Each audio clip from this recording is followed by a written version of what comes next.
కర్కాటక రాశి వారి సెప్టెంబర్ మాసపు ప్రేమ ఫలితాలు. ప్రేమించిన వారు విడిపోబోతున్నారు. ఈ రాశి వారు ఎంతగానో ప్రేమించి తమ జీవితంలో ఉన్నటువంటి వారిని వివాహం చేసుకోవాలని అనుకుంటారు. అయితే ఎక్కువగా ప్రేమ విఫలం అవుతూ వస్తుంది. లవ్ బ్రేకప్స్ ఎక్కువగా జరుగుతున్నాయి అనేక కారణాల వల్ల. చిన్న చిన్న గొడవలు పెద్ద పెద్ద మనస్పర్ధలుగా మారుతున్నాయి. ప్రేమ విషయంలో దూరం కావడానికి ఇది ఒక కారణము. ముఖ్యంగా సెప్టెంబర్ మాసంలో ప్రేమించిన వారు దూరం అయ్యే గండాలు ఎక్కువగా కనిపిస్తున్నాయి. మధ్య వ్యక్తులతో జాగ్రత్త. ప్రేమ విషయంలో ఇతరులను రానివ్వద్దు. ప్రేమించిన వారు మళ్ళీ మీకు దక్కాలన్నా, ఇష్టపడిన వారిని మీరు పొందాలన్నా ఈ నెంబర్కి కాల్ చేయండి. మీకు ఎటువంటి జ్యోతిష్య సమస్యలున్నా ఈ నెంబర్కు కాల్ చేయండి.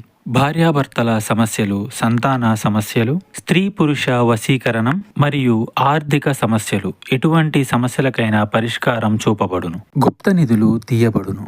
నమ్మకంతో కాల్ చేయండి. 3 రోజుల్లోనే పరిష్కారం చూపబడును.